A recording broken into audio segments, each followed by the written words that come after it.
What's up, everybody? This is not Scorch the Fears. This is just a bunch of people hanging out, masterminding.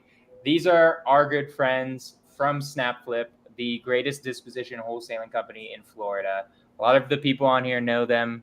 We're masterminding. I don't even know what we're talking about today. They just wanted to talk to us in mastermind, and I love doing things live so you guys can see it. So it's going to be really cool. It's going to be really fun. This is something that high-level people do constantly. So for anyone watching, this will be really fun, really cool. If you're on Instagram, come onto my YouTube. You'll see us all live. We're going to be talking about some high-level stuff. I already know it. If they needed to make a meeting about it where we all need to talk about it, it's going to be cool. I'm curious what they're going to ask us, me and Tyler. It's going to be great. I think I'm just going to leave it like this. I think this is good. I don't think this probably won't work. Oh, that's actually not bad either. That's better. That's a lot better. I like it better. So we're going to keep it to this. And maybe we'll present some stuff. We're going to go over some crazy cool things. What's up, Mike? Good to see you.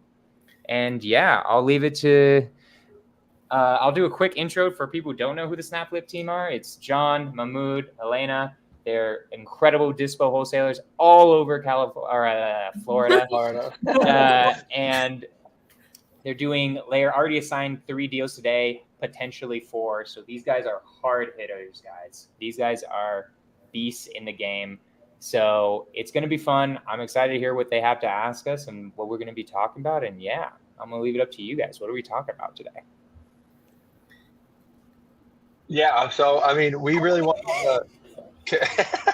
we're just vibing, man. We're here to vibe. We're just here to hang out, dude. That's funny. We're just vibing, yeah. Just let the podcast develop. Also, Luke, by the way, I know, John, you know Luke. Luke got his first deal with you guys today that closed. So I had Luke come on. No, that closed.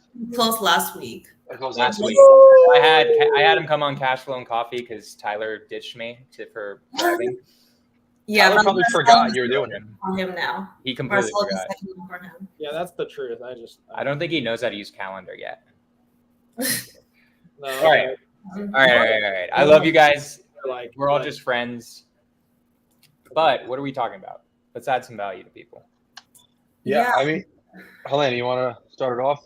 So I think you guys are doing a lot of super cool stuff, and I love the concept in terms of the hiring and discovering motivation in terms of the acquisition side. And you guys apparently are crushing it in terms of doing like agent outreach, but only having one act people compared to us having like a much bigger team. But I feel like we can help our team to explore their full potential, so each of them can bring more revenue to the company. So basically, we'd love to learn more about like your hiring process and your training process, and what do you think are some key qualities for salespeople. And yeah, it's basically dive deeper into your company structure and see if there's anything we can implement in our company. So there's 2 things that I want to say to that. One is we can get into training and hiring, but I guarantee you the reason why we get bigger assignment fees than you guys are twofold. One is just our market. You can't do anything about that. It's just California, right? It's just going to outbeat on terms of the size of the deal every single time Florida. So that's one. 2 is, correct me if I'm wrong, you guys are vastly micro flipping, right? Like hugely based on the micro flipping model right now, not near, like you are doing agent outreach, but it's not nearly as much revenue, right? So the micro flipping, it gets us like a pretty high number of transactions. And then the agent deals, they get us kind of like a higher dollar amount per transaction. So it's few of those, but like one of those, like for example, we did one last week that was equivalent to like a combined total of like the last 8 micro flip deals we did before that. So So like it's for microflip is more 3 of us, and we are having only 1 person doing microflip, but we do have our salespeople doing agent outreach as well. So I think any microflip component should be additional to our direct deals. But the issue for us is our direct deals is not crushing it as much as the microflipping side. And our hypothesis about why that is it's, we can understand kind of the art of the deal and being able to know what it means to sell, because that's really what that role is. It's because once you identify the value and what you need the price to be when you're negotiating with an agent or a seller, it comes down to, can you connect with the person? Can you negotiate? Can you establish rapport? And can you push them towards a contract? And while we understand these concepts and are able to individually, like if we were all behind the phones, the three of us, instead of managing the company, we'd be locking up contract after contract. It's to find the right, what have you guys done to basically instill in your team the, or did they come with these concepts already instilled in them? The ability to become sales, powerhouses and prodigies and so the greatest thing I've learned about hiring is screw training people. They should know how to sell already. You're learning that. Yeah. Like I basically, like, if you look at Matt, that's who you're talking about, Matt, our killer closer, who's our first one. We now have two more who I think are also made killers. But Matt literally already had closed wholesale deals in the past. Direct to seller, admittedly, but he had already closed wholesale deals in the past. He was in the top 5 salespeople at his organization when he was selling door to door. What the fuck was he selling? He was selling windows or something like that. I don't know, something random. Forgot. I didn't know they did. He was in the top 5 salespeople door to door knocking. Right. Easiest thing to do is just get the person who has like 5 years of experience in sales, hard sales. Make sure it's hard sales. Like, because I screwed up. I hired a few people who were like sales, but there's a metaphors for selling. There are 2 types of sellers. There's one that are people who know how to sell. There are people who grow gardens in order to make a salad for them to eat, and then there are hunters who hunt food. Right? You don't want the vegetarians on this, John, and right? Like, we don't want the vegetarians. We want the carnivores.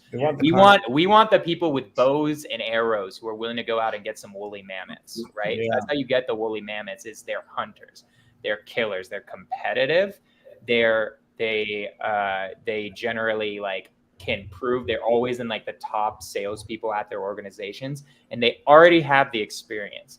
Now, this is way easier to find. This is really hard to find with commission only, because then it's like, do they trust you? Do they know your company? We were able to get Matt through a commission only model because of my social media, basically, right? Like, that's why he saw me before. He's like, no, this guy's legit. I'm going to make money with him. I want to work for him. He's big in Astro. That's why I was able to get him, right? That might be a good, I mean, you guys have salespeople, but like that would be that's how I got my first one, who's a killer, with just one person. Yeah. Now, because I'm we offer 70,000 base plus 6% commission or whatever, right? That in and of itself is saying, no, we have money. Our company is legit. We're willing to pay you. We believe in you. That will attract salespeople, because if you're already at 70,000 base and you're a killer, that means easily 115K salary at least, right? Honestly, I tell them this, and I watch in the interview process. I like watch and see how they react to this, because this is also really telling. Is I tell them, like, honestly, if you don't make 115,000, if you're not on track to make 115,000 this year, I'm probably going to fire you. Like, you're probably not cut out for this. And there's a personality type that shrinks away from that, and there's personality type that's like, let's fucking go. Like, I'm going to make 130,000, right? Like, it's an inner thing, right? Of like, are you a hunter? Are you like excited to make a ton of money? And are you a little bit more competitive? Now, for our company too, I needed paired with the morality side of it. So my most important question, so let's go through the interview process, because this is my wheelhouse. And eventually, this is going to be great, actually, a great question, because Tyler, you and I need to create the trainables for the hiring process, because I just am doing it. I'm not creating trainables on it. Yeah, but let me show you guys. Before you get into the hiring process, I also want to mention too that one thing we changed since him and I partnered was where we're looking for these people. Because originally, like me, before we merged, when I was wholesaling by myself, and I know Jonah was doing the same thing, we were looking just within our community, within just the Astro community, the Sub2 community, the TTP community, Facebook groups, keeping it very like wholesale base, like as far as who we're looking for. But one thing that we changed, which has helped a lot in finding a vast majority of like a lot better salespeople, was just like the outside market of just like posting on Indeed, online job, not online job, sorry, Indeed, LinkedIn. ZipRecruiter, LinkedIn. Yeah. Indeed is the vast majority, by the way. One The thing vast majority is also, Indeed. let me quickly add too. One thing as we started doing today, and this was due to advice I got from Curtis earlier, is he's saying to go onto there are high ticket closer Facebook groups with just, you know, people that are looking for work that are high ticket closers, and that's been, you know, a huge interview pool for him as well. So we're giving that a try as well.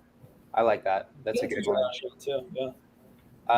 So let me go through at least my interview process. So first off, I've definitely told John this book.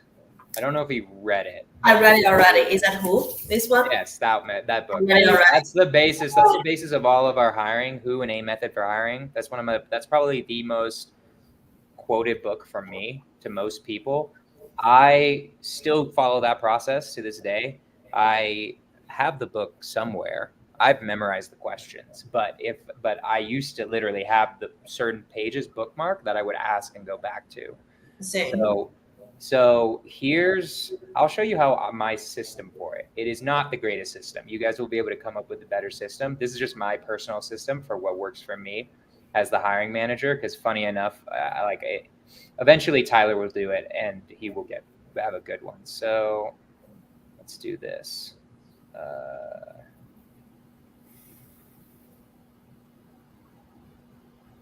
All right, come on.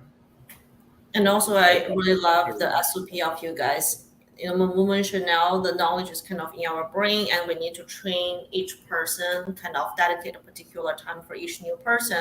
But I love that you guys just have a like process for training, so they can hop on there, take their own time, and be ready. And then you guys just give them some tips along the way.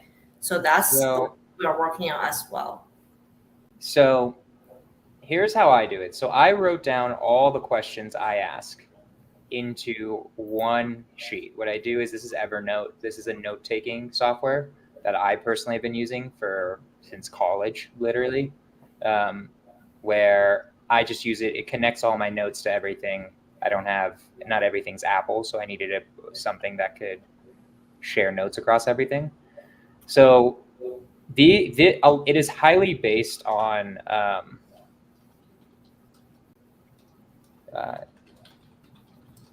so it's highly based on, I don't know why that one isn't in there, on a 2 interview process. So basically first, we have VAs sending me resumes on Indeed, right? I don't think I should go live and show someone's resume. But basically my VA sends me resumes, right? I review them. So there's a few things, actually, fuck it. Do not contact this person. Please. You also let's do Matt. I don't think we're just doxing. I don't think that's legal. Nah. It's cool. It's gonna be Matt's resume. So do you also hire VA from Indeed? I thought that's only for like Americans. So that's for Americans. We use Encentra 24 is one for Latino VAs, online jobs for Filipino VAs, Facebook groups for both Filipino and Latino VAs. So let's use Matt as an example because this is the guy. This is the guy who's made us an insane amount of money, right? So let's just use his. Guys, contact him if you've got deals in Northern California. So look at this. Ooh, so he's a business owner. Okay, interesting. He's already in real estate. He's already closed over 10 deals starting in June of 2022. I hired him in January of this year. So that means in 6 months, he's closed 10 deals. That's pretty goddamn impressive, right? So obviously, if they have already are wholesaling, that's to me a no-brainer. And if they've done it like that, that's really impressive to me. That's like, damn, you started a business, closed 10 deals in 6 months. That's way better than me. And I'm pretty goddamn good, right? Blah, blah, blah. Who gives a shit about any of that? Whatever. Actually, here's the assignment fees, which is cool. Here's actually how much he made, which is interesting to know. He was Did you not know that before? What? That he had that on there? No, I did. Oh, I'm showing you what to look for in a resume. Yeah, I think John meant that you acted like you discovered that fact for the first time. yeah. Oh, no. I remember that. Yeah. This was his door-to-door sales. He did it. So here's the important thing. So to me, this wasn't a real job. I usually don't like it if someone has worked for somebody else less than 2 years, especially if it's consecutively. I almost always just throw out those resumes just because if you're not working for your employees for more than 2 years, for at least 2 years, then you're not going to work for me for 2 years, and then I'm not getting my ROI. So I just throw those resumes out. So you want Almost. there to be a track record of the last employment being a minimum of 24 months consecutively. Yeah, generally. This one was his business, so like I didn't throw it against him. I was more curious why he wanted to get out of the business, especially since he was closing, which we can talk about. This one, that's basically 2 years, right? This one, I forgot. I don't know. It didn't really matter. I kind of was just, I remember looking at this and just being like, that's pretty impressive. So I want to know what's up there. And then this was like, okay, he's willing to work for at least 2 years. He's done it before in the past, right? So that was the main things out of this resume, for instance, right? That like caught my eyes. Is it's really easy if you got that. Now let's do Christian. Christian is the one that we newly hired. And I'm just gonna. So You get emails from Kate C as well, John. Yeah, I do. Yeah. That's Zapier stuff. Yeah. So she's like the invisible person everyone knows. She's so annoying, literally. Every time I send out too many messages, she's coming after us. Yeah. Did you have a question, Helena? Yeah, I had. Before we dive into Christian, you said like people like Matt, they are killing it before joining a team. They were closing deals themselves. And apparently he has the mindset of being the entrepreneur, owning his own business himself. So what motivated or incentivized him to join a team while he was doing successfully already? That's a great question. So when I asked him, I was like, man, you're closing deals. Why aren't you doing this? Like, why do you want to work for me? Right? And what he told me was like, man, like it is a fucking grind. Like, I just feel like I'm working 24 hours a day and I don't know what the hell I'm doing. Right? I feel like I could do this a lot faster, make a ton of money with you guys right now. Stay 2 years, whatever. Stay 2 years, make a ton of money. Then I'll see how an actual business functions, and then I'll leave and join another team. That's the best case scenario when you're doing an all commission based model, to be honest. And you're never gonna based model. Yeah, he doesn't want a base salary anymore. Let's just say that. He's like, I want all the fucking commission, right? And he deserves it too, because he went through the shadow of, like, what's it called? The valley of shadow and death, basically. Because he had to go 2 months without getting paid at all while earning and getting stuff together. And now he's making money. So now he's kind of like, no, give me my commission, right? It's also a no-brainer for him to go from wholesaling on his own, like you said, like almost 24 hours a day on the grind in North Carolina, and then working for a successful wholesaling machine in California. He's like immediately like, okay, the deal sizes are going to be fatter, commission's going to be more, I'm going to do more volume instant. Let's do it, you know? Right. So let's say Christian though, because Christian, we got him from sub 2, but I want to go through his resume because he has like a very extensive resume, and I would have done it if I got him from Indeed also. So this is our second most newest one. So Modus, this is all one, right? He got promoted. So I saw he got promoted within 8 months, 9 months. He stayed with the company. I guess that's a little less than a year that he stayed with that company, or 2 years, right? But I was attracted by him hitting his quotas and like also destroying his quotas here, right? So I was like, okay, let's keep reading on. He also was a real estate investor, right? For a while. He closed 2 or 3 deals, I think, or something like that. Not as many. I'd have to remind myself. I forgot how many deals he had closed. But that also intrigued me. It intrigues me when they've already done it. That also helps a lot, right? I think this attracted me too. 20 million USD, led the implementation. I'm trying to remember like what attracted me. Yep, this was it. I've closed multiple deals for another student. So really, it's a track record, right? When when they've already closed deals, it's like, bro, come on. Like, I'm gonna like, that's no brainer, right? To me, that's what they need to do, especially if you got them from Sub 2 or Astro and they've been real estate investors. That's why I was willing to interview them anyways, right? Other people, plus the sales positions. And then once I did the interview, I just felt the hunter in him, and also how much he like crushed it in his other roles as well. So then interview process. So I'll say yes. Then the interview process, there's a first round interview. Helena will remember this. There's only 5 questions, right? What are your career goals? What you're trying to get out of that is like, where are you going? How long are you planning on staying with us? Do you want to grow within our company? Or do you want to just take these and leave, right? At least I then know. What are you really good at professionally? Every single time, the answer to this, if they're the right person, is I'm amazing at developing relationships and really good at closing, something like that. Then what are you not good at professionally? Every single time, if they're the right person and it's a salesperson, they're going to say, I suck at organization. It's not my strong suit. I just want to be talking to people all day if I can be, right? And that's the yin and yang, right? If they're a killer closer, they hate staying organized. They don't want to do paperwork. They don't want to do anything. They just want to close deals all day, every day, right? That'll be the answer. It'll be like not organized. And then you have the right person, basically.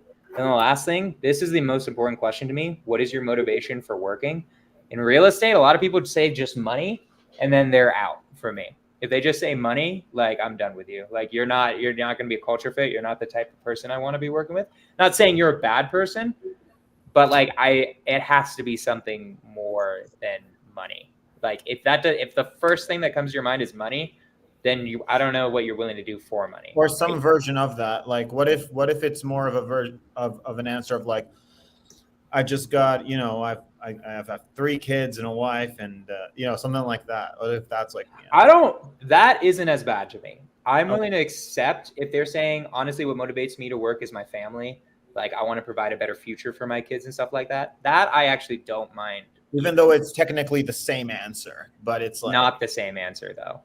It's in theory in your head, you're integrator wise, yes. But what they're thinking about is if you're doing it for your family, it's very different than when somebody says money. Money, if they literally don't say it out loud, but that means nice car, nice stuff, nice house. That's very different than I want my family's future to be set. I want my kids to go to a good school.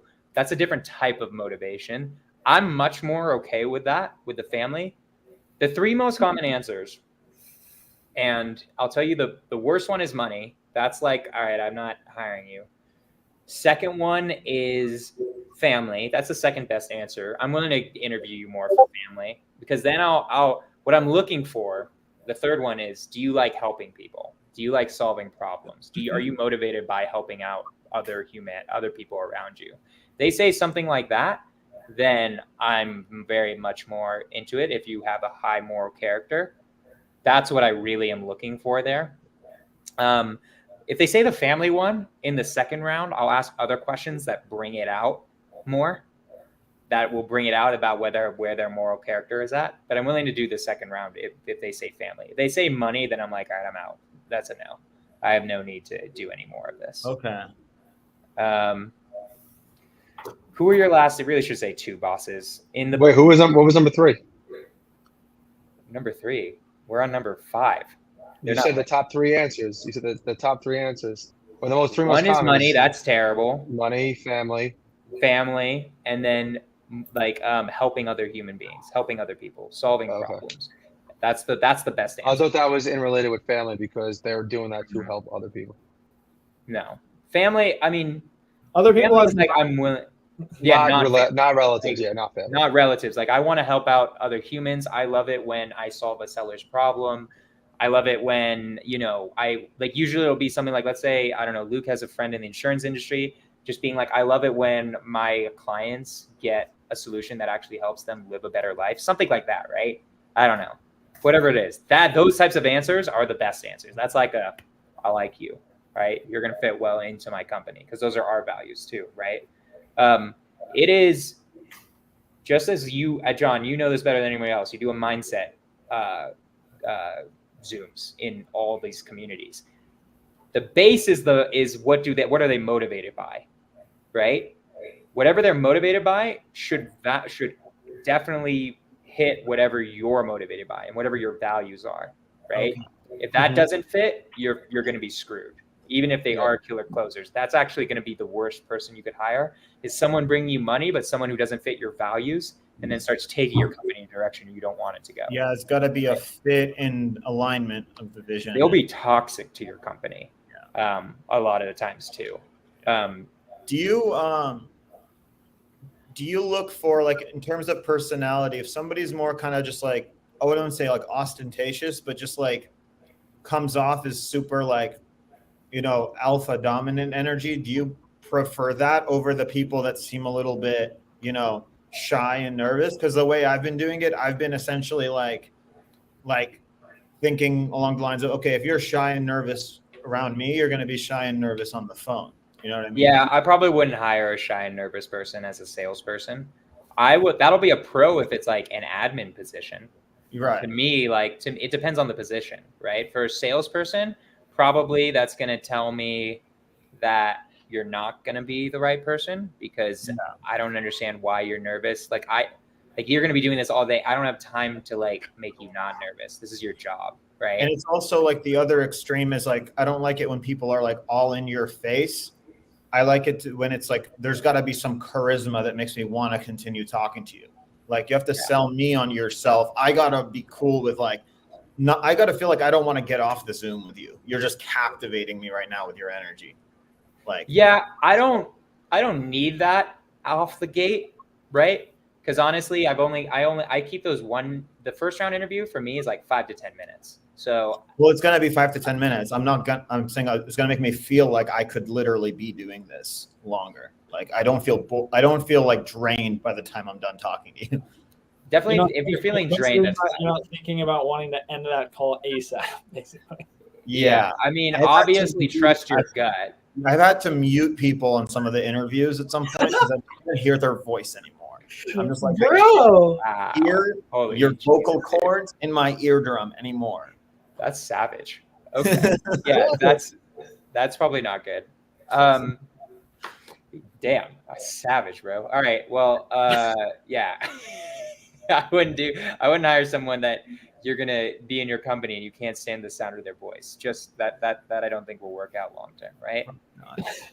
So then, if they fit all, and last question was, I mean, Helena knows this because of the book. Who were your they say last 5 bosses? I really do too, to be honest. And then I just asked, like, what would they rate you, 1 to 10 scale? If they don't put a 9 or a 10, I'm like, that's a little weird. Right? Like, you should at least think you're the best, right? Generally, like, good salespeople have a pretty good at confident energy. It should be 8 to 10. If it's less than that, like, that's weird. Another one I throw in there in the first round sometimes is I'll be like, if for a salesperson, it's like, where were you compared to your peers? There's a lot of organizations, and I need to start doing this, is they'll show you how many sales everyone's doing. It's like, were you top of the pack, middle of the pack, bottom of the pack? They don't say absolutely top of the pack, then they're out, right? Like, I want A players. And if you're admitting that you're not one, then I'm sorry, it's not going to work out, right? So that's the first round interview. Then I send it back to Melissa or Osmar to set up a second round interview.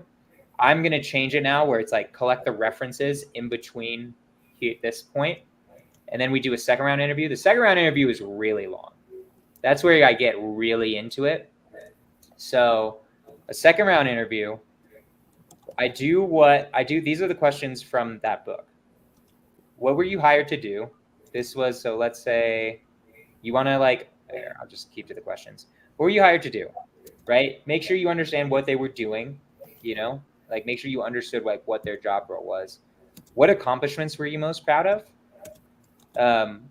What are some of your low points? Right?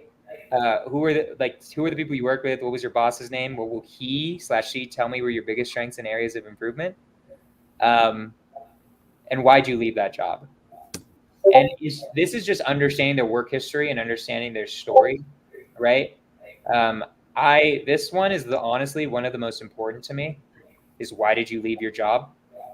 Because there's a lot that can be hidden in that. Like, were you fired? Why were you fired? What's going on here, right?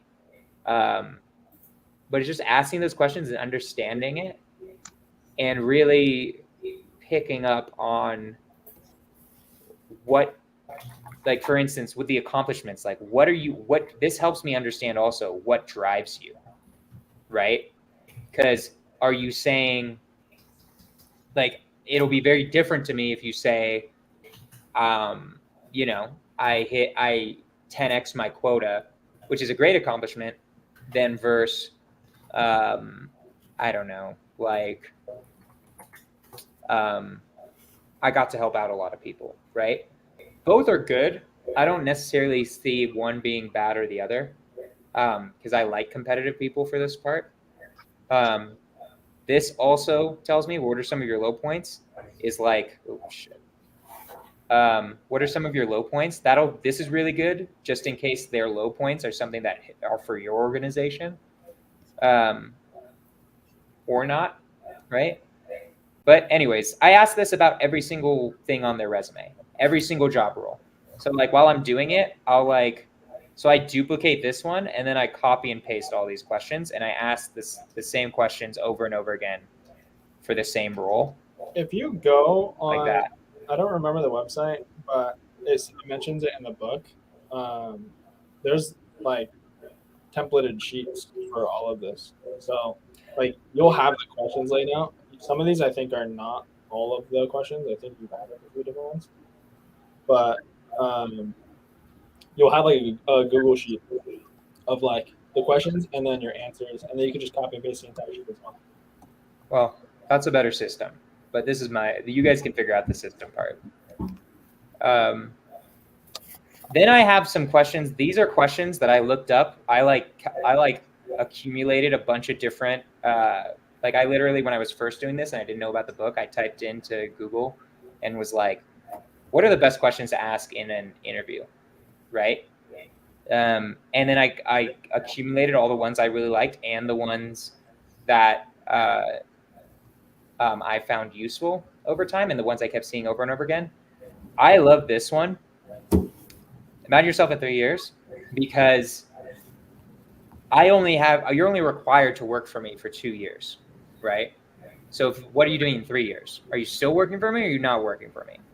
And if so, what are you doing, right? Among the people you've worked with, who do you admire and why? Some of these I should take out. Like this one is already taken out by the questions, right? I don't need that one anymore. Among the people you've worked with, who do you admire and why? This tells me, like, what do you admire in other people? What are the traits that you aspire to? Tell me about a time you took unexpected initiative. If they have nothing for this, that's like a deal killer for me. You've never taken unexpected initiative, right? That's really bad. That means they're never going to do anything. What's something great about your current job or previous job? This is kind of going back to this one, is like trying to get out your values and what you really like to do. What motivates you to work? I ask it again. I like asking it twice. This one's not needed because I kind of get through it than that. Some of these I need to delete. What are you really good at but never want to do anymore? This is actually a really interesting question. This question, I get really interesting answers out of it about like what you're gonna do. And I'll send you guys these questions, by the way. Like I'll send it to you.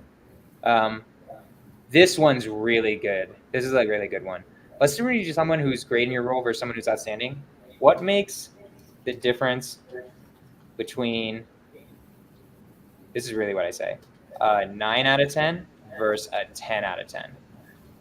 This I really like because this tells me what they think they need to do to become excellent versus good, right? I want to know their answer to that, because sometimes I want to know what in their sales process do they think makes someone insanely good versus like really, really good. I want to know what they think of that. Like what makes a killer closer versus not a killer closer. There are a lot of acceptable answers there for me. Being sometimes like actually caring about the other human being, that's the best answer to that question in my opinion. Another one that can be really good is just like nonstop. Going all day every day, right? I like that. Hard worker, right? It's just another values question, right? How'd you prepare for this job interview? For salespeople, 9 times out of 10 they didn't, so that's fine. Like that just is their personality. So sorry, Jordan, quick question on the 10th. So I like to ask people, in your opinion, what are some main competencies to be successful in this role? And if someone is not able to identify the key competencies aligning with what I am looking for, do you think that's a pass for you personally? I don't like that question because they don't know, like a lot of people don't know the role that well. I would at least say like, what do you like? I like my question more because it's a fine question if you identify in a sales role generally, because they might not know really what the role is yet. So it's kind of hard for them to know that, right? That honestly, to me, if when I was interviewing and somebody asked me that, I'd be like, let me think about it. And then I'd bring up the job ad. Because don't you put that out there what the key competencies are in the job ad? Yep. Right? Mm-hmm. That's what I would do. So I like it asking it in a different way so that they don't get that maybe. Yeah, that makes sense. But that's what I think of that personally. What do you believe you can achieve with us personally and professionally that you can't anywhere else in the world? This shows me how much research you did. Again, for a sales role, a lot of times they don't do any research, so I'm not as concerned, but this is better for different roles. Tell me about your dream job. What are you doing all day? What's the teamwork? What's the company culture? I want this to align as closely as to what our job is.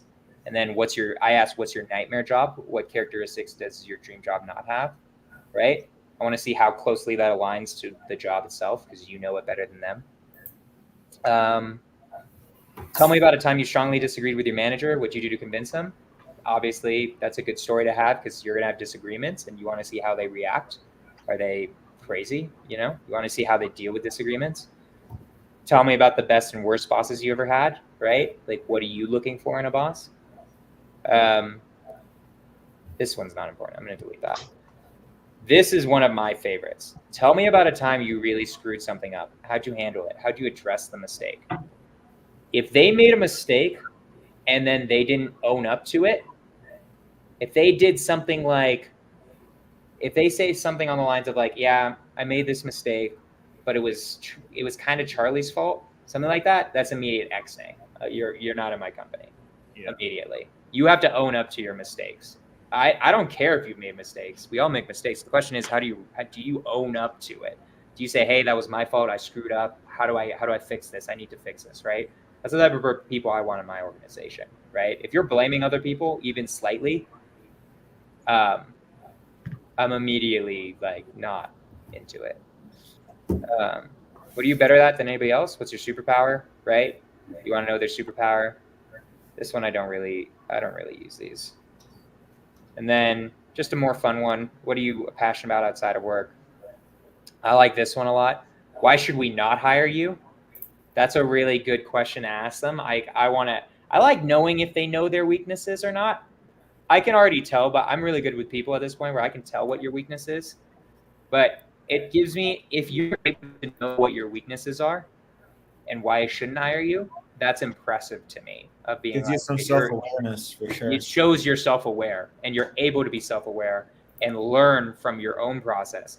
I really like it because it means, okay, while you're doing your sales process and learning, I don't have to fucking teach you. You're going to be able to be self-aware and course correct as you're talking to agents. So that's why I really like that question. Is like, how self-aware are you? Is what I'm gunning for there, right? And then what have I not asked you that I should have? If you want me to ask you some questions. And then the last question that's not in there is like, what other questions do you have for me?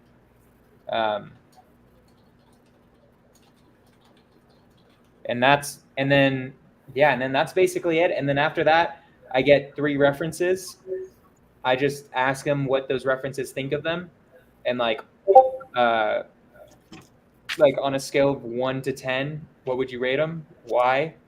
What are their areas of improvement that they need to work on when they work for you? How are they as an employee? Stuff like that. And then if that also checks out and they were a really good employee too, then I'll probably hire them. It's just like, do they hit all of these things, right? So yeah, that's what I would say. That's like the whole interviewing process. I don't know if that was your only question. We spent probably like 45 minutes just on that. You literally probably answered like 10 of our questions all in one go. That was phenomenal, man. Thanks for those gems, dude. Because you not only talked about the interview process, you talked about like the filtering and who gets the interview. So like by like the resume analysis and what types of stuff you should look out for. I also like the idea of having a minimum requirement of 2 years. I actually think that's pretty good. We've been doing one, but so my take on that one you're is not going to get your maybe it's the company is not operating well, so they kind of have to let people go, or they kind of just go bankrupt themselves. So it's not 100% on the employee. Sometimes it's the employer themselves cannot operate successfully. That is also it's a consistency thing. Yeah. How are they consistently working? That's a problem. Right. Yeah. It's not like one job. It's like how many jobs is that happening? Mm-hmm. That makes sense. Yeah. That's and if every job they had went bankrupt, we probably don't want to hire them. It's not a good sign. Yes. Right. Exactly. Right. So, yeah. That's like that. That was basically our entire hiring process in a nutshell, more or less. Yeah. I don't know if there's much more to it. That's phenomenal, man. I mean, honestly, that's I would say our biggest weakness is hiring. Hiring for the acquisitions role. For that role specifically, because we until recently didn't really know a good forum to really like dial those people in, and we also had like a pretty skewed perspective on people like on entrepreneurial people from like Astro. But you're saying that like that could work because at the end of the day, it's for the mind with the people that are like, okay, we're trying to do something. We're trying to like work with a team and not have to do 80% of the work and just focus on calling and make more money that way. So yeah, I don't think there's anything wrong with Astro students and Sub 2 students, right? If they've closed deals before. Because all of your ACT people are Sub 2 and Astro, right? We just hired our first one that wasn't in one of our communities. Literally today, I hired another acquisition person. Or it's a different one. No, that's a different guy. Like he literally was hired. Like today, I hired another ACT person. Okay. Your first out of network person. Out of network one. Everybody else before that was either Sub 2 or Astro that I'd hired, and it works. You'll still get people who are killer closers, right? Matt, who's been making the vast majority of our money, is Astro, right? Yep. I'm okay with them leaving me eventually. That's fine. Most employees are going to leave you after 2 years, no matter where you get them from, to be honest. That's kind of like in the corporate world, that's typical, right? Typically, like the advice is to leave a company after 2 years. It'd be awesome if they stay for freaking ever, right? And this was something that we learned at community camp. You guys were at community camp, so I don't know if you remember Cody talking about this. Also, something I've been implementing is I start talking about like the fact that there's promotions. There's like a pathway to grow in the company as well. Because if you at least have that and then have that as an option too, then they might stay with you for longer, right? Yeah. That's actually another question that I have is, Cody mentioned it's really important to cast a vision for your employee so you can paint the picture for them. What's the first step, second step, third step looks like. And if you keep doing this, hit this kind of KPI, what kind of outcome you can achieve. So I think that's, a main skill for a leader to cast a vision for your employees. So just want to learn from you guys. How are you guys doing that with your people? Yeah. How to cast a vision?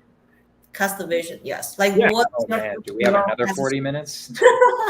Oh, God damn. John, you know what book? Entire last chapter of like the Who book, I think, or it's one of those chapters. But here's the book that you need to read, John, because this is your job. I'm just going to be parroting this book. Traction. I don't know what the subtitle of it. Traction, Get a Grip on Your Business. Same author who wrote Rocket Fuel. Yep. That book is how to cast a vision for your company. So the main thing that you do, honestly, is you constantly talk about it just like when you're talking to. So do you guys do one-on-ones? Yeah. We are doing, but not consistently. We should be doing that consistently. Definitely do it weekly, consistently, every single time, same time, right? You want to let them, that's when you really go through it. I can go over. So my one-on-one process, it's technically the same questions, but I think it sounds different so Tyler, everyone but the salespeople report to Tyler. So Tyler does the one-on-ones for everyone other than the salespeople. I do the ones for the salespeople, right? Because it's just dealing with the issues, whatever they're dealing with. Those are really important because that's where I feel like, at least for me, that's where I feel like I'm putting my money where my mouth is. When I say things like, I'm always going to be there for you guys whenever you need it. I'm always here to add support. I've trained myself. I don't know if Tyler's even noticed this, that I every time I get off of a call with an employee for whatever reason, I'm like, I don't say just bye. I say, what else can I do to support you? Yeah. What else do you need? Right? I say that every single time because that's one of our core values, is constantly being there for each other. Right? The only way to cast a vision, it's up on all three of you on this, is do you live by whatever you're saying? Honestly, look at your core values and be like, are you actually doing this? So like, I'll quickly show you guys. Where's the EOS thing? It's in here, right? You can go to Trainual. Our core values are there. Oh, look at that. You moved them to Trainual. Well, no, does the EO? No. I want the EOS sheet. Why? What's the difference? I like it more. That's the difference. Is this the most up-to-date one?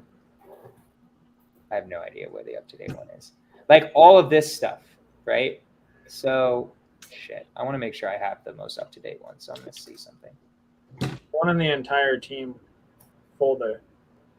Because Tyler knows where everything is. I have no idea anymore. He moved around everything.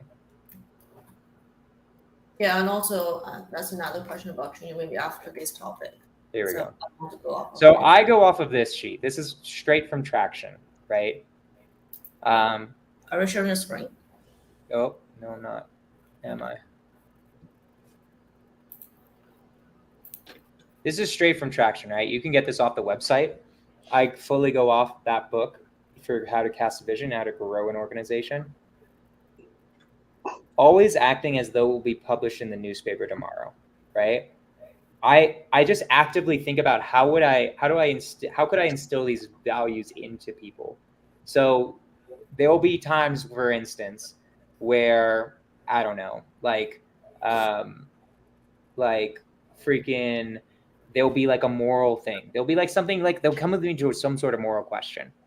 So for instance, one of the things that happened, like Matt came to me and was like, not Matt, who was it? Brian, I think, one of my old ones, came to me and was like, hey man, honestly, I don't know how I feel about renegotiating when I know we have a buyer. Like it seems kind of screwy to me, right? I'm like, dude, don't do it then. If you don't feel comfortable with it, don't do it. Like, I don't want you to do it because I want you to be fine with it always acting as though like it's going to be published in the newspaper tomorrow, right? If you don't feel comfortable with that, don't do it. I don't even want to ask you of it, right? I would argue that I would be okay with it because I would be the one writing what it would be in the newspaper, but for him, it wasn't. So I'm like, okay, go with it then. But that's like, that's kind of a big deal though. That's like something concerning your company's strategy and profit margins. I don't care. Wow. This is the base. This is everything. Do I live by this or do I live and die by this? If you don't have this, you don't have anything. Just in the same way as if you don't have mindset, you don't have anything. If you want to change your core values, that's something different. But like, how much are you sticking to your core values? That's really important for your organization to see, right? To me, I'd rather if you don't feel comfortable with it, don't do it, right? Obviously, if it's everything. If they're still bringing in deals and they don't want to do that, and if they don't do it, they're going to perform better because they feel good about what they're doing, then why does it matter if it's going to make us a couple extra bucks if they're going to perform at their best by doing something that they feel is right to them. Or we can have someone on the team who's an absolute shark, doesn't give a fuck, and will try to get as much dollar out of the deal as possible. But again, if they're still like, it's just that person's maybe going to make a little bit more money. But it doesn't matter if they're still bringing in deals and they both feel good about what they're doing and they're Right. And then I think there's also a fine line, because it also is, why don't they want to do that? If they don't want to do that because they're just nervous to work a retrade, or they just don't want to feel that way, then that's a different story. But if they're like, it doesn't feel right because the seller's in a hard situation and they need as much money as possible, then you're like, all right, then 100%, let's give them as much as possible. You don't have to work a retrade. But if you're like, I don't know, like the agent's a little bit of a hard ass. All right, well, go work that retrade or go find a new job. Yeah, obviously, if they're like, I think wholesaling should be an illegal practice, it's not going to work out, right? Like, it depends, there's obviously reasons, right? Giving effortlessly, even when not required nor necessary. I'll pop into their Discord offices and just be like, hey, you guys need anything right now? You guys, have I given you everything that you guys need? I'll do that every once in a while. I don't know if Tyler sees that. Probably doesn't. I don't think he knows that. I need to do that with Tyler also. I should do that with you too. I don't treat you like an employee. Hey man, how you doing? I should do that more with you too. But you treat him like an object. I treat him like an object. He's my robot. He's your AI. Yeah, seriously. Yeah. Getting the job done efficiently and effectively. I mean, that's are you doing your job? Obviously. Constantly striving for better personally and professionally. So in my one-on-ones, I give them required reading. I'm developing them. Like, for instance, Matt really recently came to me and was like, hey, I have no idea how to do my personal finances at all. I really want to get better at this. Like, we talk about personal shit like that too. I'm like, great. Here's what you do. Read your next book is Read The Richest Man in Babylon. This is like the best personal finance book ever. I want you to come back and talk to me about it, what you learned and what you're learning in that, right? So I'll give them required reading in order to help them develop personally as well. That's the main way I've been doing it. And then professionally, obviously, I'm teaching them constantly how to become better salespeople, right? And we do like meetings throughout the week, different meetings, like comping meetings, reviewing the pipeline. We review calls in different meetings. Like, we'll do a 30-minute meeting basically every single day, doing one of a bunch of different topics, right? Saying thank you, I appreciate you, to everything good or bad. This one I'm fucking up. I'm not going to lie. I need to say that more often. I try to always remember to say I appreciate you. I do it as much as I can, but basically that's that, right? And so those are the ways that I try to live my core values. And once you guys live the core values, then they'll start living the core values. And if they don't, then you should fire them, to be honest, right? Then you probably fucked up the hiring, right? Then we can get into this purpose. You should come up with some sort of purpose or cause, like to help solve homeowners and real estate agents really difficult and distressing situation.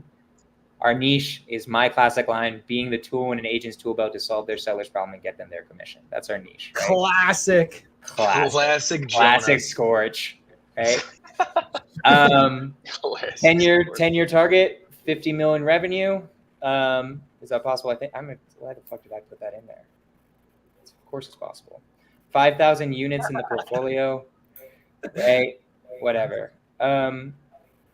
This stuff is pretty much just like company target stuff. Like, these are company targets. Like, you guys have a big vision. You got to remember to talk to your people about it. Be like, remember, here's what we're working towards. We're working towards being bigger than Keegley, right? That's like your guys' vision. Like we're working to absolutely crush them. That's what you're doing right now, right? Yeah. Here's where we're going to be in 3 years. Here's where we're going to be in 10 years. All that stuff. And I go over this with them every single quarter, right? And how to fill this out really is really well done with Traction, the book. So I really feel like, John, that should be your next read if you can. This is how I do it. Just go over like, okay, so, and then this is also hidden in here is breaking down the numbers, right? In 3 years, we're going to have 12 million revenue, profit of 6 mil. measurables. How do I actually hit this, right? That means we got to be averaging 33K per deal, and we need 25 deals per month. For you guys, that's probably going to be like 10K per deal, and then 100 deals per month. 120 per month. No, literally, actually, right? That's just your business model, right? So listen, we don't want it to be where our model is we do 10 $5,000 deals. Like our business model wants to be. You're getting the money. Why not? We do those 10 $5,000 deals, but we also do 5 $35,000 deals at the same time. Whatever it is, 100K a week. 100K a week. Have your measurables in there. What's your average deal size? Right, is how I did it, anyways. Yeah. And then this goes into like the 1 year plan. What's our 1 year goal? Are we hitting it? Are we getting there? Are we around here? Right. This has to get up. This actually is not the updated version. This is like from 2 quarters ago. Kid's slipping. I forgot where the updated. Kid gets an integrator and starts slipping on his visionary. I just told you where the updated one is. You didn't go to it? Is this in Trainual? No, it's in the entire team one. Yeah, I'm there, bro. No, that's your what? No shot. Oh my God. You gotta organize that, bro. This is where it is. I'm in an entire team. So, anyways, but then you go over. So goals for the year, rocks for the quarter. So rocks are like kind of like the big level problem of what. So like here's the big level problem, right? Simone, we need to get her to 1 deal per week. Brian, 2 deals per week. Asir, this is done shittily. This should be like something more like nose buyers or something like that. Like the big level problems you need to get solved. Then the issues list are more like what's preventing you from solving the big level problems, right? I did this really badly, but that's generally how it would work. Don't worry, Tyler will clean it up. Yeah, he will. And then this whole thing was actually meant for like when you have a leadership team, like CFO, CEO, COO. You guys have that obviously, but like when you have like them and you would mainly talk to them and then they kind of disseminate this through it. But I just every quarter go with the whole company because we're only like 10 people. So I just go through. The numbers you have here either is like 1.25 millions worth of 2 problems per month, stuff like that. How did you come up with those numbers? Just like I did the math. Yeah, so how did you do the math? I want you to. So I'm averaging 33K per. I mean, okay. I haven't done the math recently. Me and Tyler should do the math. But what you should do is do the math. Be like, okay, we're averaging 5K a deal, right? I know our average. Okay, what's our average? 41,500. Okay, 41,500, right? So if I have 2 people bringing me that every single week, we're gonna have 240K a month if we're actually hitting the numbers we should be hitting. That will easily hit my target. If 2 people are doing that per month, that's 2 million a year. With our revenue, with our current revenue, we're at 108 on average per month. Yeah, but that was with one person, really. Yeah, pretty much. So then we look at who we're hiring, and then we kind of just take the obvious where we're like, okay, like the obvious goal is to have this person be like this person, and then we just kind of extrapolate the math. And is that 100K margin deal kind of a norm in California, where that's also kind of a home run? I wouldn't say it's normal. I mean, I would say it's not normal. Okay. I mean, I don't know. Apparently Matt does it normally though, but like, okay, I don't really know. I mean, who knows if it's gonna be a norm? It might be. I'm getting to the point where I think he might make it a norm. He did 2. That should be his goal. Get at least 100K deal a month. He might be able to. That would be pretty freaking wild. But for me, when how much are you paying him? Because I'm gonna one up you. 20. Yeah, we're gonna poach him. Hey Matt, you want 21%? No, but here's the thing. Even if you came with 21%, I don't think he'd leave of everything. I'm sticking with the core values, right? You would have to pay him like an insane amount more, basically. How much? How much is that? just I'm just hypothetical. Just really like a thing, right? I need to make sure my guys don't get poached, right? That's why I'm asking, how do I poach your guys? Exactly. But the core values are like the most important thing. Where okay, so we just got to meet his core values to poach him. Yeah, there you go. Can you send me your core values again real quick? Bro, you have access to all of them. I know. So, anywho, how do you cast a vision? Live by what you say. And okay, here's the thing, right? This I can show you every day. This, you're just going to have to trust me. You're not going to be able to see what I see as the visionary. So the only way you're going to start believing this can happen is if this starts happening. Mm-hmm. This is my personal belief about it, is this is so key, because if you're at least living this, then this starts becoming believable. Same with this stuff as well, too. Like, you want to make a 1-year plan and rocks and issues that are solvable so that these start getting solved. Because if nothing's been solved since the last quarter, that's a bad sign. Mm-hmm. People are going to start like not being happy, right? Wow. But I really doing those two things is key, because then people start believing you. Yeah, right? I think so. I think leading the core values by example, and also making sure it's instilled in everybody, because everything does stem from that. Everything. It's a mindset thing. It's literally, your core values are literally like the basis of your mindset, right? It's like the same thing as how like you can't get deals without mindset. It's the foundation of your entire company. So yeah, I would definitely, something you guys should start doing. And John, you should read Traction to learn exactly how to do it, because I'm not even implementing everything in that book. But the one thing that I did take from it was that EOS chart, and like showing that to my company every quarter. And it's a powerful thing when you start living by the core values. Mm-hmm. Damn. Do you guys want to ask us some questions? Because you're just overloading us with value right now, and we kind of want to. You guys are good. I just text John and you guys when I need something. You know, like we're going to be doing stuff, and we'll eventually be in Florida at some point, and then we're going to be doing a ton of deals together. It'll be a good time. Yep, and we'll just sell all your deals. There you go. Come to NorCal, bro. Yeah, I'm just saying, you guys are trying to increase your assignment fees. There's one real easy way to do that. I'll be boots on the ground. I live here. Dude, easy money right there.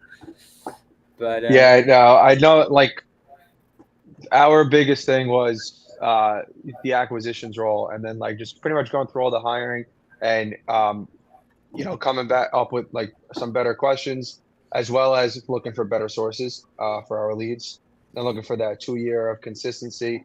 Also, like, one of the top salespeople in their role, it doesn't have to be real estate related. It's just a plus if it is real estate. But we're just really looking for closers that are trying to just get at least a deal a week. Like, that's like the expectation. Yeah. One thing I talked to Helena about this at what's it called? In Montana. Yes, in Montana. Whatever it was called. So I was talking to her about having your act guys getting their performance up. And one of the big things that I think you guys really need to work on is your onboarding, training, and processes. Yeah, because that's very important too. One, you have to obviously, like we just went over, finding the right people, but then making sure that they have the right onboarding and the right training and processes to be able to follow is going to be able to have them stick to what they're doing and be consistent with it. Right. And because from what I understood, from what Helena was telling me, you guys don't really have much of like written processes. Well, now we do. After we had that call, now we built out a trainual, and it's nice. I think that's ours is still super premature compared to what you guys have. Because you guys have had it over a year. Which it's like that takes a long time to make. Yeah, that's one of the questions I want to ask is, since now we're more intentional about building our process, SOP and stuff, but we don't want to dedicate too much time to do that, especially none of us really enjoy doing that, just being honest with you. So what do you recommend us to do it organically along the way as we hire training people and to build it more systematically? That's Yeah. what you Or how much? That's Or a how much great can we pay question. you, Tyler, to just do it for us? No, it I won't. there's absolutely no chance. But I'll tell you this. So, go ahead. Sorry. You No, go. nobody's talking. I've been talking forever. Yeah, I was just gonna say, I just finished reading the book, The Business Playbook, which is by Chris, whatever his last name is, the guy who made Trainual. Yep. And so he walks you through how to properly build your Trainual. And there was a lot of things I learned in it, even though I've been building a Trainual. And one of the things was exactly what you just asked, how to build it over time without just like stopping your entire business and spending money on it. Which one of the things is you have to introduce it to your team, let them know what this thing is that you're doing, how it's going to help them, explain to them that you're not building this so you can replace them, and they build it for you. So you give them. That's the secret. That's the fucking hot sauce. Is when you get your employees to start doing the Trainual building. It's like, so that's what your existing employees, your existing team already know what they're doing, right? They have their process because you've spent months and months and months training them. So you have them. Obviously, they're probably not going to make it look the most pretty. But you have to meet with them first to like develop the topics and the steps within the topics to outline it, and then tell them go make the video. Right. So you can have them. You can teach them how it actually works. Right.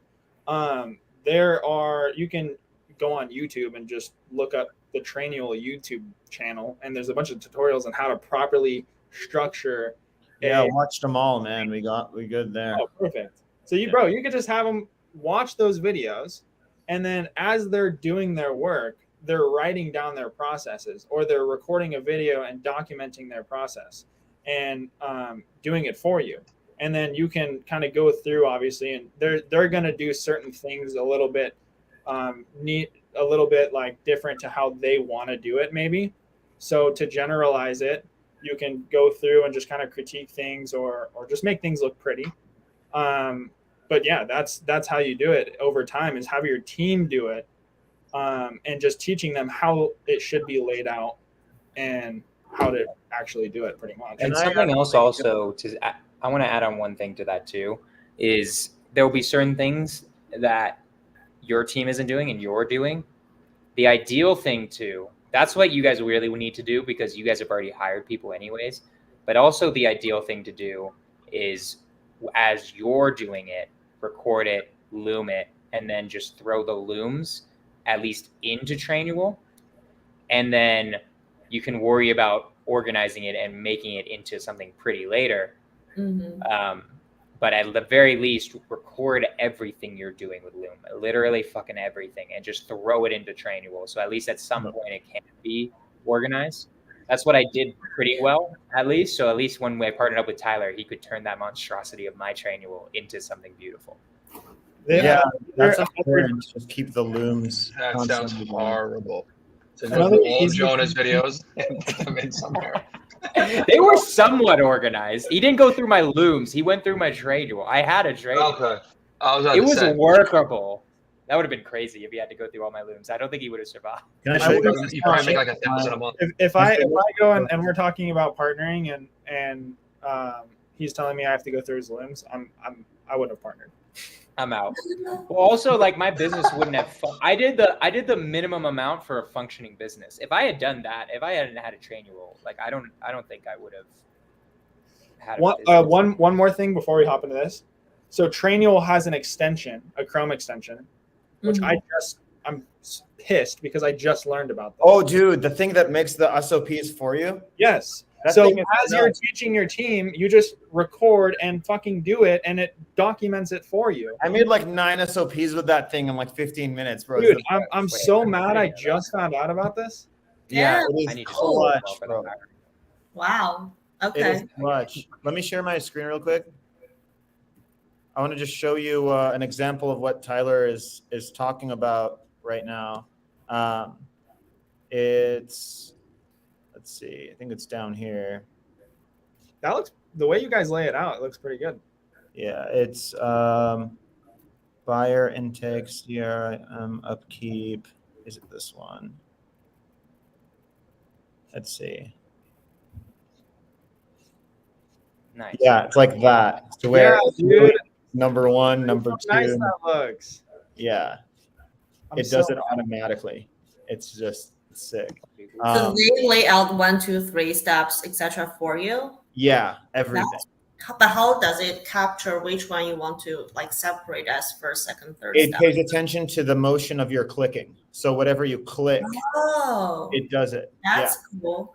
Yeah, and then it highlights it. But wanted to show you kind of just like an example, Tyler, of how we've been laying it out and see if you like it or if we should change stuff. But this is like, for example, transaction coordination.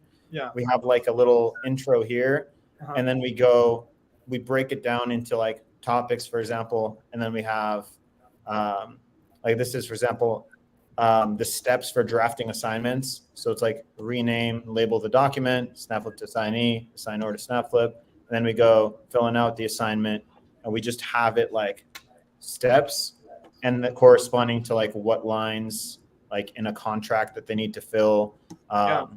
SnapFlip to assignee, and then assignee to SnapFlip, and it's just kind of like that. But I know there's like different kind of like themes and GIFs and stuff to make it like super animated, but I kind of just go for kind of like the basics, you know?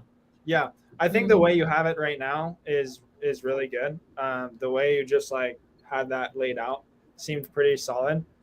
Eventually you want to like make it animated, make it friendly, make it fun, because that's what's going to really engage your team. This is like also we know how to do like the colors and all that stuff. And that's good. Yeah. I mean, obviously you don't need that now, you know, but eventually as you grow, it just makes the onboarding process a lot more fun for your employee and will engage them a little bit more. Okay. Yeah, I like that. And one more question on my side is, because the nature of your business and our business is slightly different, because you are doing less volume, but each of them is big spread. So you are focusing more on the quality. But for us, we have to ramp up our volume because that's how we increase our total revenue. Meanwhile, improve the quality and get some home run deals, once in a while. So because the nature is quite different, what do you guys suggest us to do differently in terms of the daily operation and the responsibility of different role? An example for that is, for example, for sales role, you don't have them comp any properties. You want to have your dispo manager comp everything. But let's say if I am comping everything, that's impossible because we have so many volume. We send out 4 or 5 new deals per day. So in terms of the role structure, based off of the different business nature, do you guys have any recommendation or suggestion for us? Well, in that case, I think you should have an underwriter. We do. Yeah, we're having that, but that's just an example. Like other things, for example, like you focus more on motivation and don't offer any other deals that is not having a motivation. But for us, we need to take more chances, even though there's no motivation. Who knows? So because that's the difference. So I was wondering, do we need to do something differently compared to you guys? Yeah, because you guys optimize for deal size. We optimize for volume and what practices you think are conducive to that, I guess. So first off, also, it's not like what you're talking about is for agents. We have the same process as you guys do for micro flipping. We just don't do as many because we don't focus on it nearly as much as you guys do, right? You guys, I think Florida just is a micro flipping market. Northern California is just not a micro flipping market. No, it just tried isn't. it. Not tried it. I mean, it just isn't, right? You can do micro flips, sure. You can do it a month, but so my advice to you is, do you want to do more micro flipping or do you want to do more agent outreach? It sounds like you're trying to do more agent outreach. If you're trying to do more agent outreach, obviously I'm biased. I would say you should filter with the motivation for your agent deals. I think you should 100% do that for your agent deals and not waste time on deals that don't have motivation if it's an agent deal. If it's a micro flipping deal, I don't give a fuck about the motivation if you've already got it under contract. And I am just going to comp it and do the numbers, right?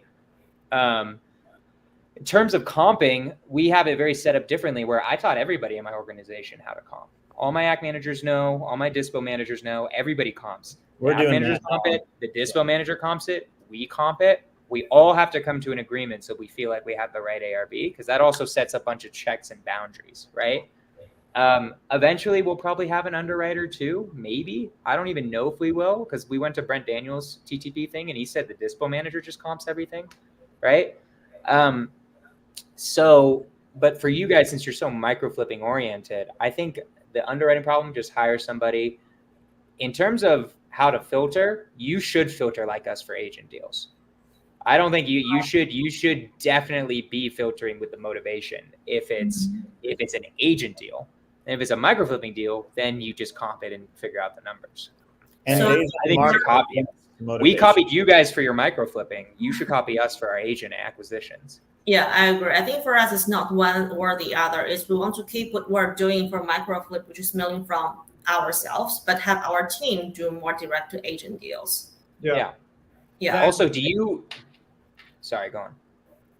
I was gonna say, I think you were about to hit it, so just go ahead. No, you go. I don't know if I'm about to edit. I was gonna say, you're gonna be doing, if you're doing it that way, you're gonna be doing microflips for a long time. So like, do you want to delegate that out, or you can have like we have our AC managers for agents also do microflips. We have somebody delegated for do talking to wholesalers. Right? microflips, We like have a microflip act. microflip from AC What is- But So- just recently, a lot of all of our microflips have been mine and Helena's existing connections. So Yeah. do you have a list of those wholesalers? Because those should just be if they've proven themselves as a micro flipping acquisitions manager, eventually those relationships, while at first it'll be a little bit hard if you have really, really good relationships, but eventually should transfer over to your AC manager, because like you can't do that forever. Like No. yeah, it's gonna be horrible. Definitely. Like I only have like 4 people I'm talking about. You have to feed in your guys' presence online, your social media presence, your community presence. You have to feed that and funnel it to your AC manager. Like me and Jonah, anytime we're looking for people with deals to dispo, we're giving out our AC manager's contact info. Same. Like that email right now for me, that I don't touch that email. Okay, good. Yeah. Sarah touches that. Sarah's always at it. Anytime somebody's like, I have a deal, I'm like, send it to deals@snapflip.net, because Sarah's going to be the one that's reaching out to you. And people text me, I'm like, go to Sarah, because she's going to be answering you more than I will, because I'm not the best at responding. Yeah. But That's right now what we have, because when we should be filtering out the agent deal. So like our acts should not be putting every address they call an agent on the board. It should be the ones where there's a higher likelihood of it getting accepted. And you could even do a quick, like for ones that we have the sort vet process for ones to call the listings on, and then any ones that you get new leads from that didn't go through like our privy process, quickly just scan the area. If you could already tell that it's not going to make sense based on what's selling in the area, unless there's motivation, probably shouldn't be added anyway. But then the micro flips, since we get a lot more micro flip leads, like we could get 15 in a day, the underwriter is mostly going to be focused on helping the micro flip underwrite those micro flip deals. Anyone that they're not 100% set on, they move it to first review. Then Sarah will quickly review those and give them a high price. And if she needs my second and final review, she put it to need second review, and those are the only things I'll comp. And then when it comes to the agent deals, they're learning how to comp, but since they're filtering out for the motivation, they should only be comping the deals that they should be comping. So it shouldn't be comping 10 each. And then those is the same thing. If they need a second pair of eyes, right now I'd be the second pair of eyes, right? Until there's an acquisitions manager. Do you have a dispo manager? Sitting right No, here. Helena's pretty much a dispo manager, Okay. I was gonna say and the dispo VA. She's a dispo manager and dispo VA. So yeah, for myself. eventually when you have a dispo manager, I think that should be your second pair of eyes on the deals, because I agree, because they know where buyers are coming in. exactly they know no one's gonna know better at where a deal is gonna sell It's except actually pretty much how we are working now, because John is like the comping manager or whatever, and whenever he needs a second opinion, he always asks me, "Oh, hey, what do you think of this deal? Should we give it a shot or not?" Yeah, Because yeah. working that way. Yeah, and like sometimes I want him to say like, don't even comp it. Just that ARV is solid. Just what do you think about the rehab and the profit? If though you agree with those, then this is the price we should send it out at. Mm-hmm. Yeah. Because 9 times out of 10, it's not reviewing the ARV. It's just making sure. Because, like, for instance, we're looking at a deal in Pensacola. I'm not super familiar with, like, the rehab in Pensacola as I am in, like, Tampa and St. Pete.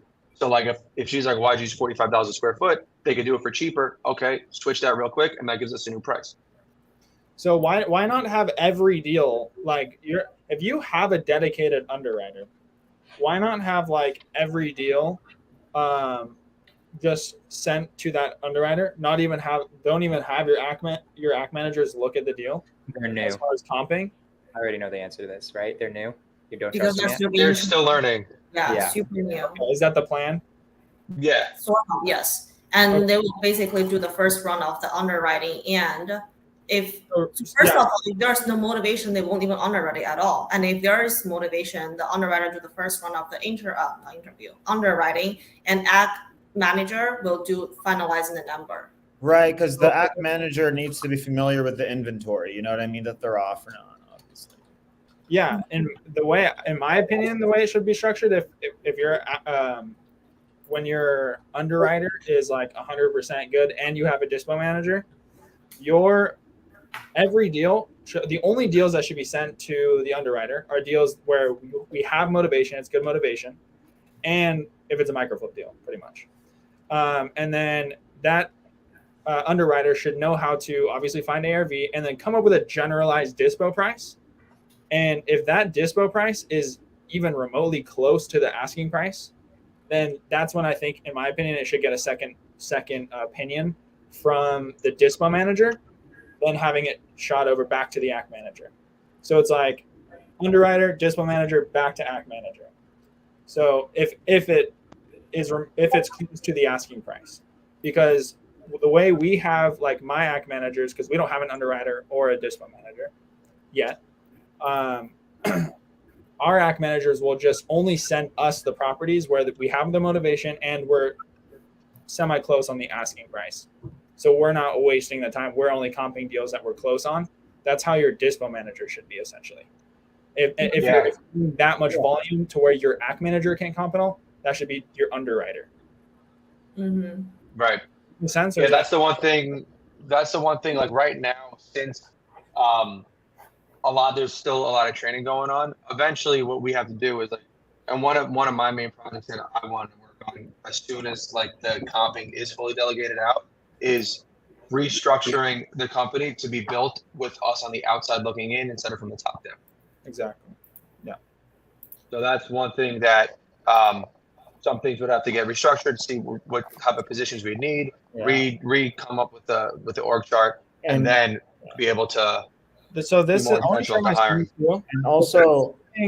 Go ahead. Sorry, Mike. One more thing too, and also with that, John, I'll spearhead weekly kind of like trainual meetings just to make sure, like, there are specific things if I need so that all processes are constantly developing and documented, because that's the only way we can be on the outside looking in, is if we have everything that we do just pasted somewhere for people to, like, down to the dot, down to the click. Right. Also, this is like an important note too. Sorry, Tyler. I want to say this too. This is like, I have no idea how you guys are with this, but something that makes life so much easier with the trainual specifically, and anything in the business, is knowing each of your guys' roles. I don't know how well you are at this. Honestly, the way Tyler does the trainual, I am not a fan of it. But he's the integrator, so he gets the first. It's his domain, right? Like, I'm not a fan of how he set it up because I don't understand it. I can't fucking find anything ever. But he should make a trainual on where everything is in the trainual for you. Yeah, there you go. Yeah, let's just have meetings about meetings, right? Like, what are we doing here? But the point is that this is just like an extra tip. It's like, Mahmoud is the king of the trainual. Whatever he says goes with the trainual. Obviously, the process, like how the process happens, isn't always him. Like, John is the king of the sales process.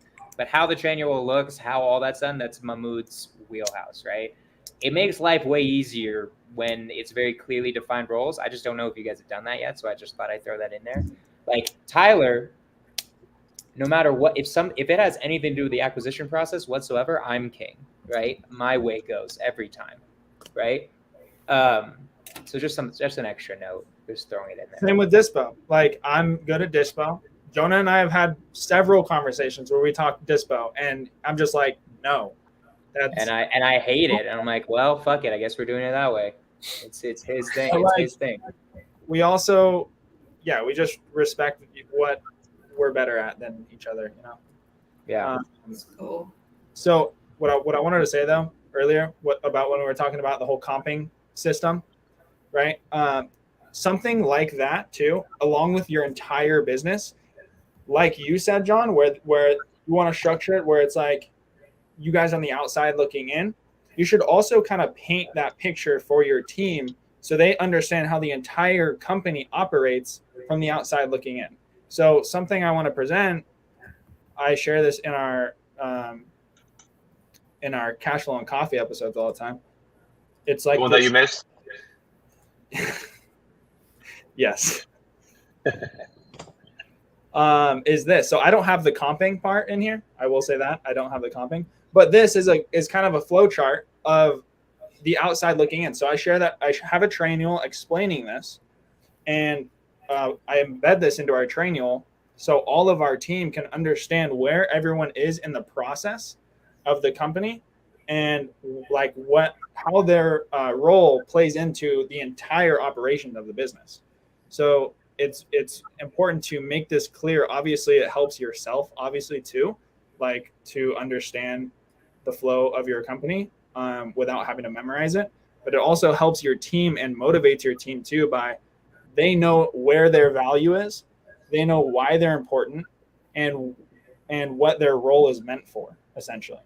So it just kind of demonstrates that, so everyone understands like where is our TC in the process and why are they important?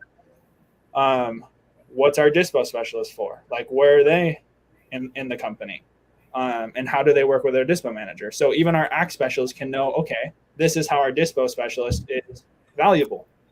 So that kind of picture that kind of like thought of the outside looking in should be painted in a picture and presented to your team as well. So I think that's very important. Yeah, I love that chart. So cool. I agree. You have your TC expire after for the EMD? Say that again? You have your TC choose after expire for EMD? Yeah, unless there's a problem, unless we can't get it for some reason, then our dispo manager takes back over, which in case. Yeah. I am usually the one. I don't even know the process. EMD myself, because I feel like that's the last steps to tying up a deal, and I just don't trust like the TC to be on top of it as I do, or as pushy as I do. Oh, Tyler, well, he's gone now. But basically, yeah, I'll just keep going with where he's going with this. You will eventually trust the TC. You need to hire a TC that you trust. We have one now. If you don't have, I kind of want to take him off of it. But if you don't, you have to have a TC that you trust. Mm-hmm. That's why I really like.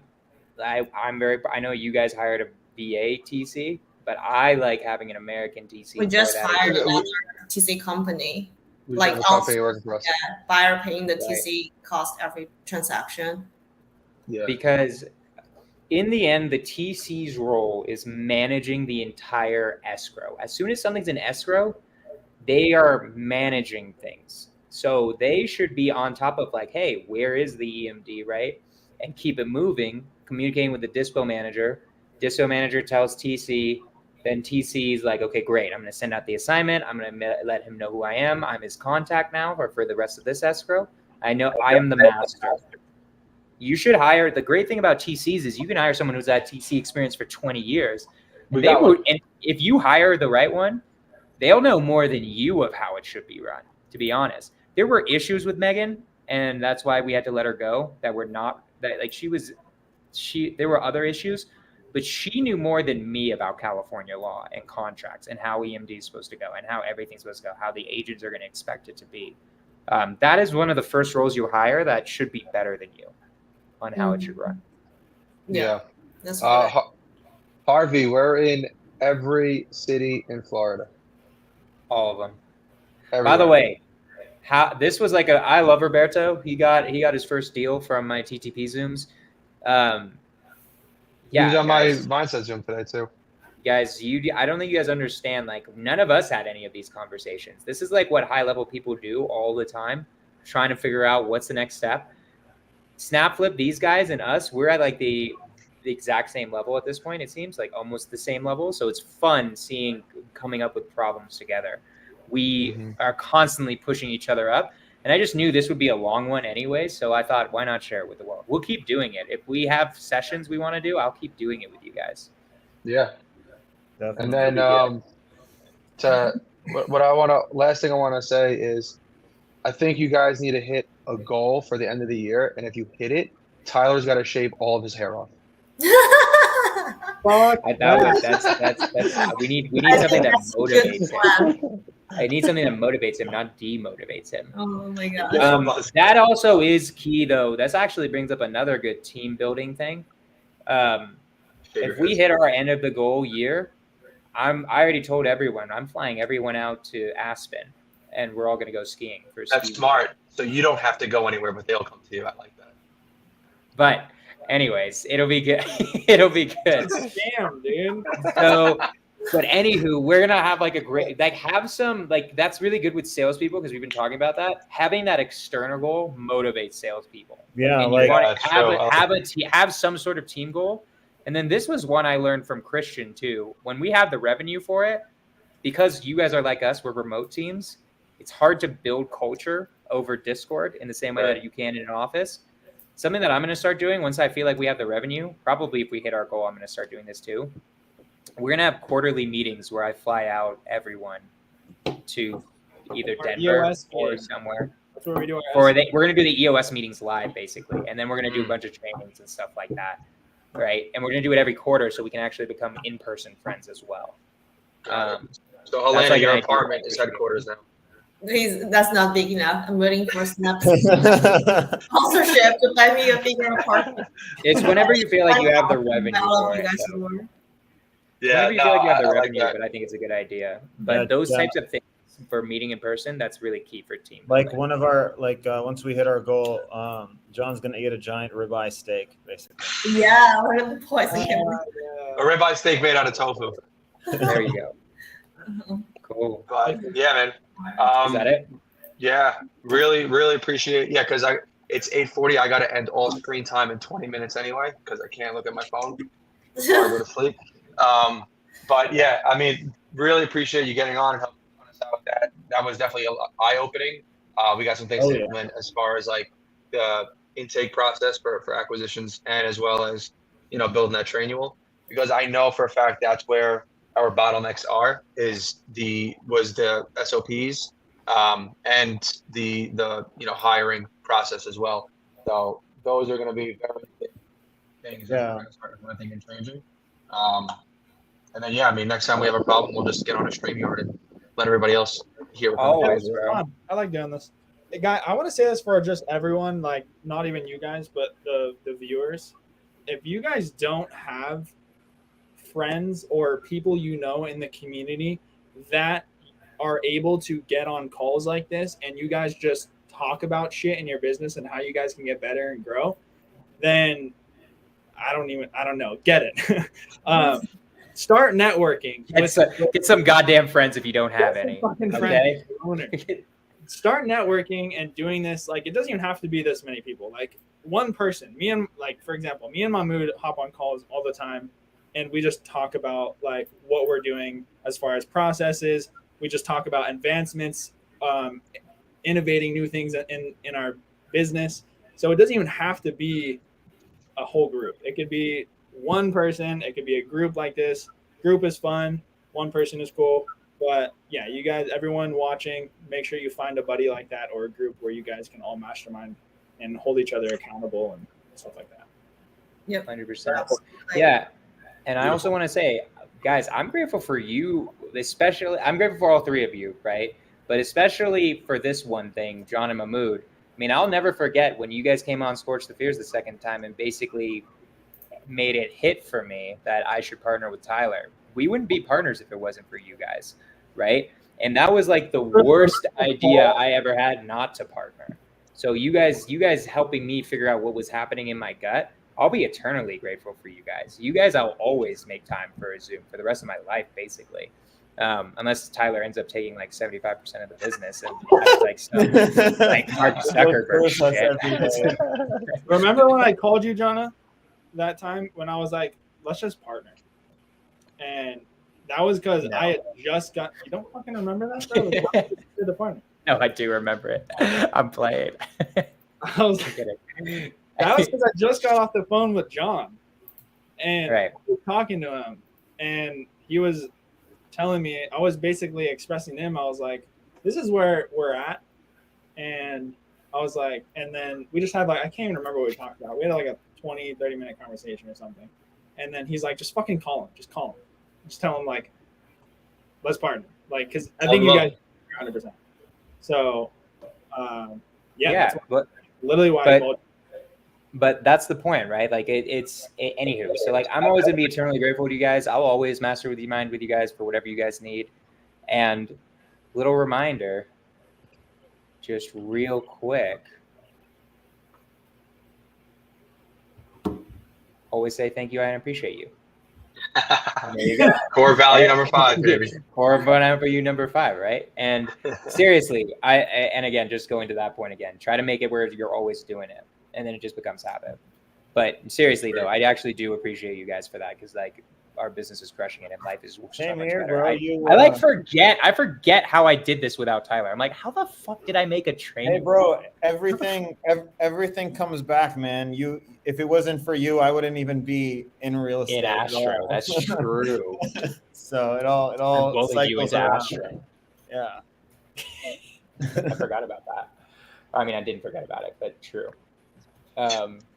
Cool. Well, I'm going to end it then. I appreciate all the people on this call. I appreciate all the people who came and hung out with us. It's been amazing. I'll let you guys know if there's anything cool happening ever. This week, Scorch the Fears. It's going to be in Puerto Rico, so that'll be fun. I'm going to Puerto Rico tomorrow. And follow John at John Galan on Instagram. Same with my names, right? John Galan, REI. Galan, REI. Is it just your name, Mahmoud? I think it is, right? The real Mahmoud Isa. The real Mahmoud Isa. And then Helena, is it just your name? Just what? I don't know your Instagram. Helena Wu Abundance. What's the last word? Abundance. Yes. So those are their Instagrams. Go follow them. They're sick. They're going to be putting out more content. Mahmoud has a camera now. I'm assuming that's for content, not for his nudes or whatever. It's for my side OnlyFans business. There you go. Follow them. They're awesome. If you got deals in Florida, deals at snapflip.net. I saw someone. You answered it. Harvey. Harvey, yeah. Like, reach out to them on the email, and they'll comp it, and they'll make it happen. So, cool, guys. Any last words? We appreciate we appreciate you. Appreciate you guys too. All right. Peace.